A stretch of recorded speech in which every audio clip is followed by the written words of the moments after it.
Hello, I'm Faisal Pervez, a South Asia analyst here at Stratfor, and this podcast is brought to you by Stratfor Worldview, our premier digital publication for objective geopolitical intelligence and analysis.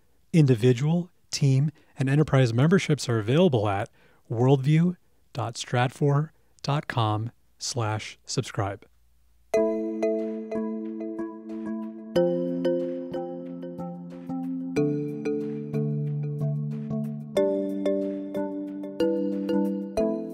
Hello and thank you for joining us for this edition of the Stratfor Podcast, focused on geopolitics and world affairs from Stratfor.com. I'm your host, Ben Sheen. After more than 20 years, the North American Free Trade Agreement, or NAFTA, will soon get a second look. Following strong rhetoric during the US presidential campaign, the Trump administration is now formally looking to renegotiate the deal and has issued broad goals for what it wants a reshaped deal to look like. In this episode of the Stratfor Podcast, we dig into what the future truly holds for NAFTA and global trade deals in general. To explore what changes could really be in store and what their impact could be, Stratfor Vice President of Global Analysis, Reva Goujon, sits down with Senior Global Analyst Matthew Bay, Senior Science and Technology Analyst Rebecca Keller, and Latin America Analyst Reggie Thompson. Thank you for joining us.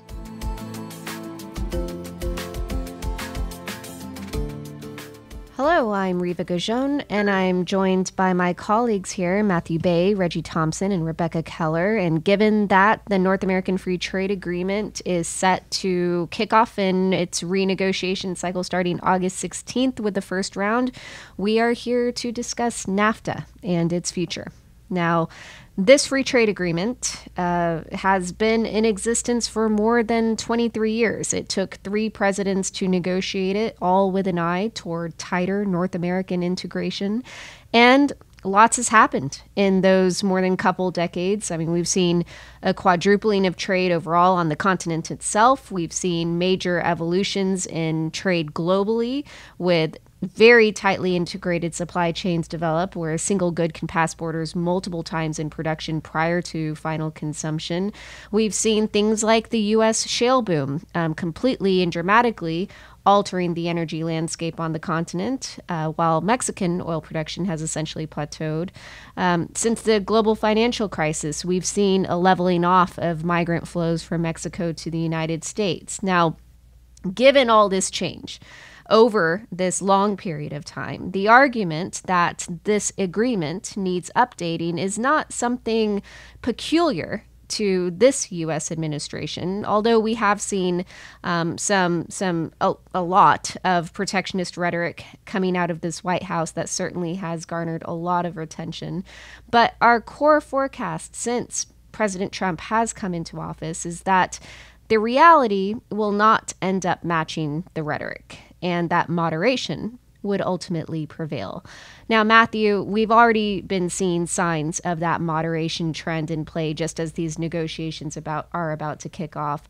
What have we really seen come out of this administration just in these recent weeks even? So, I mean, I think, though, we need to start back when the Trump administration in March kind of gave a first draft of its priorities that it wanted to do in the renegotiation. And it included a lot of language that was pretty aggressive at the time. One of the things that we kind of, highlighted as being a significant issue was the concept of equal tax treatment. So that was the idea of Mexico in particular having a VAT, which would essentially, from the Trump administration, argue that they have a export subsidy, and there would be a way to countervail that to level the tax playing field. And that could be a way to justify a 20% import tax or something like that. We've seen that rhetoric kind of basically disappear. We saw the new NAFTA priorities list come out last week, and that wasn't even on there. Now, that doesn't mean that the White House has, completely gone away from its protectionist rhetoric, but it's been moderated, as you said. And that's kind of the significant thing that we've seen there. And the whole idea of updating NAFTA, like you said, it's not unique to Trump. This is actually something that was a huge debate in the 2008 election cycle. Both Hillary Clinton and then candidate Barack Obama actually had that as a key part of their platform. And we actually saw, in some degree, you can argue that the Trump or the Obama administration actually achieved that objective. They did that through TPP. TPP was a much broader relationship than NAFTA. It included a lot more countries. It wasn't just 3, but included a lot of updates to what NAFTA was in a lot of areas that would have superseded NAFTA. Now, obviously, Trump has a very different tone. He got rid of TPP. That's not going to happen. But when we look at the different ways that the USTR now, so the U.S. Trade Representative, wants to update NAFTA, we see hallmarks of TPP in some ways. We see some differences, some hallmarks. And we can kind of basically drop these into three buckets that the U.S. is trying to look at. And at the core of it is still this idea of reducing the trade deficit in whatever ways possible. That was not a core objective of the Obama administration when negotiating TPP, and you could make an argument that the TPP might have actually added to the trade deficit. Whether that's good or bad for the economy, that's obviously a very sticky subject in the United States. And obviously complicated given these very integrated supply chains. Right. And speaking of, the integrated supply chains, one of the core issues in that bucket is what are called rules of origin. So rules of origin are basically laws and licenses that basically allow you to qualify for being part of getting free trade access. So in the case of, for example, a car, these are generally around 45%. So that means you have to have 45% of the product's value produced in NAFTA countries to then be eligible for NAFTA. This was actually going to be lowered under TPP. Trump's White House has actually decided to try to make it strengthen those rules to make it actually even higher standards to get involved in NAFTA. The argument there would be by boosting these requirements to go, say, to 70% or 75%, whatever the number finally ends up being, that then boosts regional manufacturing. Some of that's going to happen in the United States. That might mean that the trade deficit between the United States and Mexico may not go down because of it, but the United States' trade deficit with the rest of the world, or NAFTA's trade deficit with the rest of the world, might go down. And that's where that North American integration trend stays very much on track. Let's go back to your earlier point, though, on, when we talk about what is being gleaned from the Trans-Pacific Partnership or TPP framework, how we see those elements being applied to this NAFTA renegotiation. So the first bucket that we were talking about was this idea of boosting U.S. exports, limiting U.S. imports, and reducing the U.S. trade deficit. The second bucket, however, deals with updating NAFTA to the 21st century. TPP was an agreement that was considered to be relatively revolutionary in a lot of ways. It included a lot of things that were not a part of previous multilateral big trade agreements, which is why it took so long to negotiate and why it was a very difficult negotiation, because working through these different details for the first time was kind of significant. So some of these will include like stronger IP rights, so intellectual property, including digital trade. So one of the things that the White House wants to make sure is that we don't start to see trade barriers such as tariffs on digital trade that goes between Mexico and the United States, Canada, the United States, et cetera. And then just broadly speaking, trade and services to begin with. So a key aspect of this, and this plays into a number of different issues. I mean, IP isn't so much just related to the digital sector or the trade and services sector, but it's a broader issue in this concept of IP rights that falls into things like manufactured goods or agricultural goods. So, I mean, I think agricultural is an interesting aspect of what we're going to see in the NAFTA negotiations.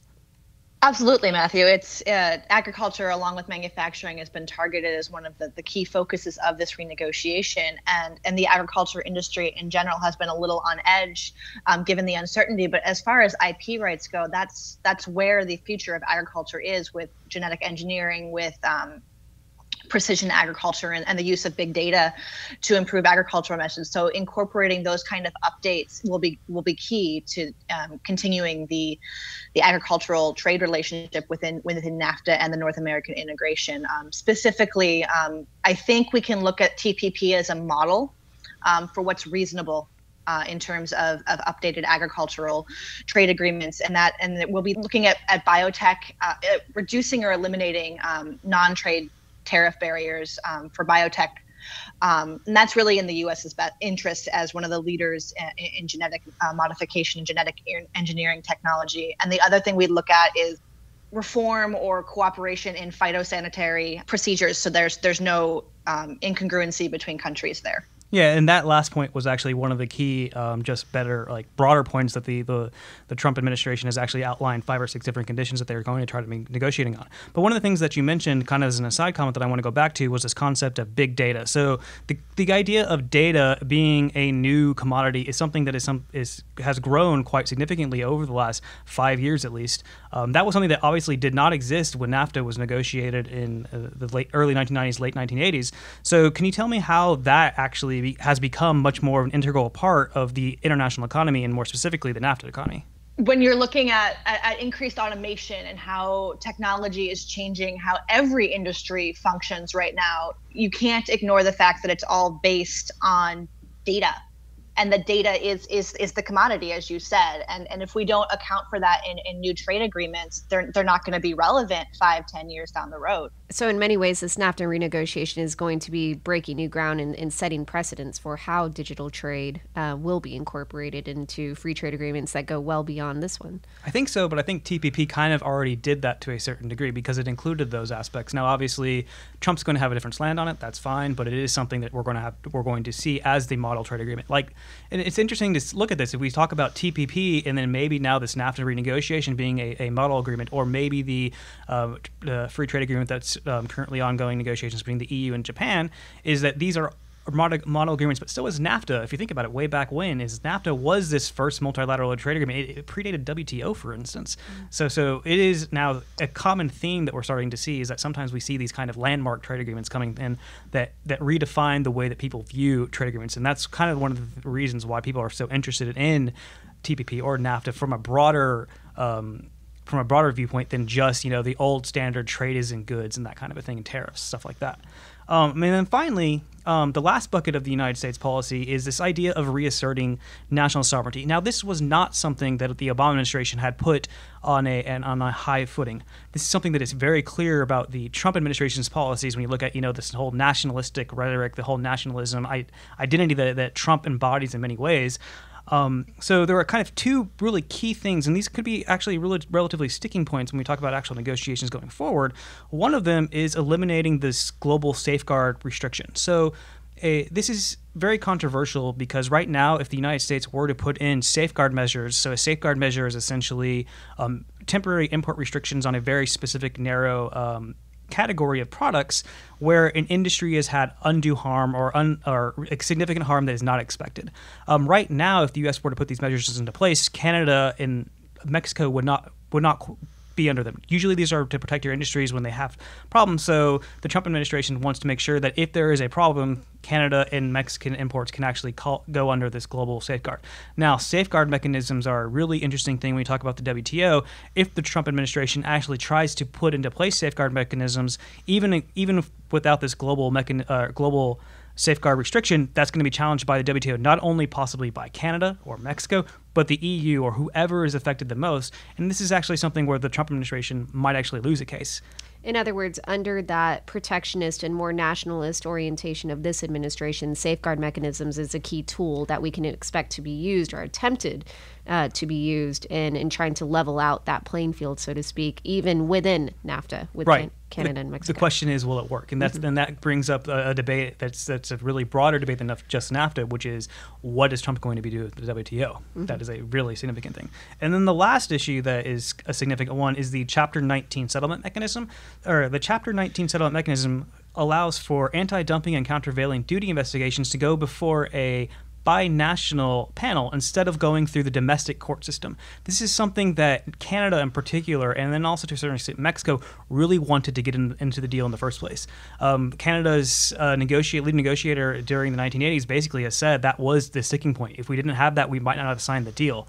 So this is a thing where the Trump administration wants to bring back these investigations within the NAFTA countries back to the U.S. court system.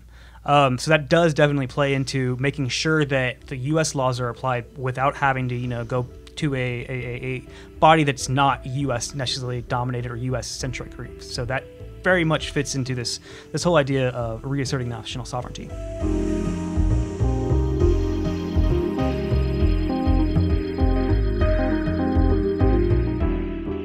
We'll return to our conversation on the future of NAFTA with Stratfor's Reva Goujon, Matthew Bay, Rebecca Keller, and Reggie Thompson in a few moments. But if you're enjoying the conversation, be sure to visit us at worldview.stratfor.com. Global trade, economic development, and the geopolitical constraints facing nations are issues we explore daily in our published analyses, reflections, and partner commentaries, as well as our quarter, year, and decade forecasts. If you're not already a Worldview member, consider subscribing if you want sober, unbiased analysis on these issues and broader world affairs.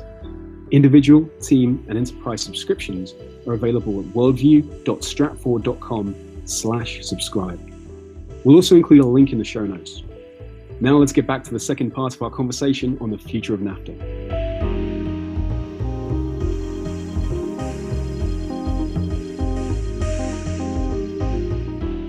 Mexico now. Let's see from the Mexican perspective on how it's viewing this renegotiation, the key sticking points, talking points, and what is its strategy moving forward, Reggie? From the Mexican perspective, the main priority in the lead up to the talks has been to find ways in which it can shape the talks to try to move them towards its desired outcome, which is to maintain preferential access to the U.S. market. Mexico is relatively weak in these negotiations compared to the United States, simply because the Mexican economy relies so much on the United States domestic market for its export growth. Things like Mexican manufacturing is deeply integrated into United States supply chains, and it depends greatly on growth in the United States market. But essentially what we've been seeing is Mexico moving from essentially surprise after the election of Donald Trump to seeking avenues with which to shape the negotiations, things like lobbying in the United States, bilateral visits, meetings with governors of states that would be negatively affected by the disintegration of NAFTA, for example. And so all of this has really been how Mexico has moved to try to lobby for its preferred outcome. It's also hung the threat, so to speak, of importing more agricultural products from South America, from Brazil, from Argentina, from Uruguay, the states that make up the common market of the South, in case NAFTA falls apart. So really this negative effect on U.S. agriculture is something that Mexico has held up as a potential negative side effect of failing to engage in NAFTA talks. And so far, Mexico has been rather successful in this. The United States is moving towards a more moderate stance, both because of its own internal domestic politics, but also because Mexico has made the negative aspects of pulling out of NAFTA rather prevalent. It's drawn visibility to these, so to speak, in recent months. And on the agricultural front, though, it's not just a threat. We've actually seen Mexico, actually follow through in trying to develop those agricultural links further south. Exactly. Mexico is obviously, they're hoping for the best, but preparing for the worst in a certain sense. And diversification of trade away from the United States, no matter how slow, is something that's high on the priority of the Mexican government. So we've seen Mexico start discussions with countries like Argentina and Brazil to try to increase imports of agricultural products, things like beef, soy, corn, pork, all products that the United States exports to Mexico. The Mexicans are looking to get these in Argentina and Brazil as well. And simply because of Brazil's growing exports of soy, we've started to see Brazilian soy making inroads into Mexico. And that's probably set to continue for coming years. And Rebecca, this is something you've been tracking very closely, given that it's a big concern for a number of agricultural producers in the United States. As you put it earlier in conversation, we know millennials love their avocado toast, and there are a number of key products here at stake if Mexico, depending on how far Mexico can go in supplementing trade with the United States. Right. And I think that's where it's a very important distinction to make, pulling out of NAFTA versus renegotiating NAFTA. NAFTA completely changed how Americans ate. Basically, it introduced a lot more fruits and vegetables into everyday diet. You have access to certain things year round now. They're cheaper. And the flow went the opposite way to Mexico. When you look at that 25-year relationship, that's not going to break overnight. You've got livestock operations that cross borders. You've got animals that are born in Canada or animals that are born in Mexico that are then shipped to the United States to be processed and then shipped back to those countries to be consumed. So that's not going to break down overnight. But as you see, Mexico is preparing for the worst, which would be a pullout from NAFTA. That being said, the agricultural industry in the United States does favor a renegotiation of NAFTA. And that goes back to the points I was making earlier about the increased automation, increased technological reliance of the agricultural industry in the United States, and how trade negotiations and trade deals need to be modified to address that in agriculture and in other industries moving forward. So even as we're seeing moderation in the details of this renegotiation, there is still a heavy layer of nationalist and protectionist rhetoric coming out of the White House. Naturally, that has an effect across the border in Mexico. Reggie, what's the political dynamic that we've been seeing developing in Mexico City in what is already election season over there? It's important to note that the NAFTA renegotiation process is going to overlap significantly with the Mexican 2018 presidential electoral season. And so what we've been seeing so far, and we're going to continue seeing, is a nationalist backlash in Mexico. That nationalist backlash is probably going to benefit Andrés Manuel López Obrador, who is, he's not an outsider politician, but he is the head of the upstart National Regeneration Movement. He formerly ran twice on the Party of the Democratic Revolution ticket for president, narrowly losing the first time to Felipe Calderón of the National Action Party. And so López Obrador is a concern, particularly for the private sector in Mexico and the United States, because he's an unknown quantity. He's never held a public office in Congress, for example. He's never held a cabinet position, and he's definitely never been president. And so, to some degree, the private business sector in both countries, they don't really know what to expect with him. But with López Obrador, what we're going to be seeing is, even if he is more leftist or populist in orientation than other potential presidential candidates, if he comes to power, he's going to be constrained by Mexican institutions, simply because even if he's president, he may not have a majority in Congress. It would be very difficult for his party, given the fragmentation in Mexico among 4 major political parties. It would be very hard for that party to gain a majority in Congress. So while things like presidential directives to change specific aspects of energy reform, for example, the pace of bidding rounds, things like that, would be possible, it would be harder for him to affect things that fundamentally influence the economic relationship with the United States or the political relationship with the United States. For example, energy reform would not be fundamentally changed under a López Obrador government. The constitutional underpinnings and the legislative underpinnings would not be changed. Still, this could have an effect because taxation and the pace of bidding rounds pertaining to energy reform, that would definitely be in the president's power to change. Moving out of the economic realm and more into the realm of security and political interests for the United States, things like the security strategy, what Mexico does in countering drug cartels, for example, it would be very hard for a López Obrador presidency to change that unilaterally without just running into a lot of resistance domestically. So, as we were saying, a nationalist backlash could end up in a nationalist candidate being elected in Mexico, but his power would most decidedly be limited. He would not be able to simply come into power and fundamentally change the way Mexico works.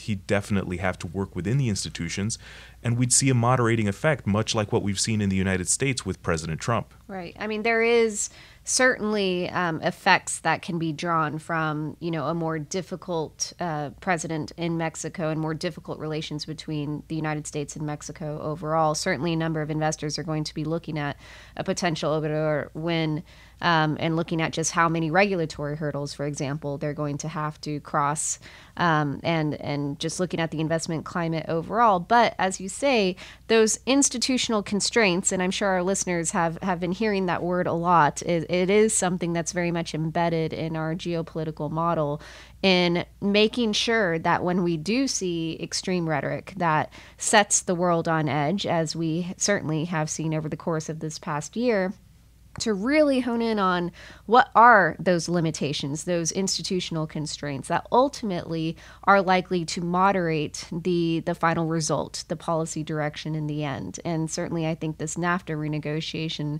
fits into that category. Now, this is something that not only, observers and stakeholders on the North American continent are going to be following closely, but other trading partners with the United States as well. There's already efforts underway to kick off a renegotiation of the South Korea free trade agreement. The UK, in the midst of its Brexit negotiations with the European Union, is also trying to get informal talks going on a free trade agreement with the United States. A number of countries are going to be looking at this NAFTA renegotiation as a precedent for how their own trade negotiations will go. And again, what elements, those moderating elements that we see and modernization elements that we see get drawn from the Trans-Pacific Partnership negotiation that may be dead in the United States, but remains very relevant in these trade negotiations overall. So our team will be watching very closely on Stratfor Worldview, and we thank you for joining us today.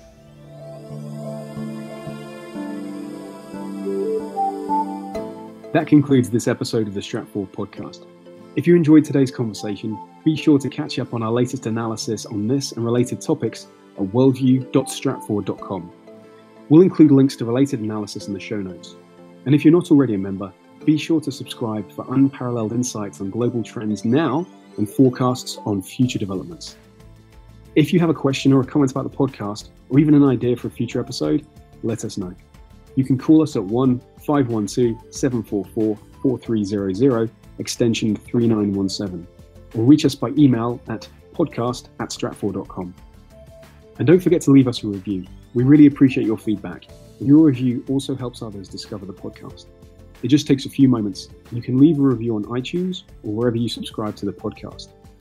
And for more geopolitical intelligence, analysis, and forecasting that brings global events into valuable perspective, follow us on Twitter @Stratfor. Thanks for listening.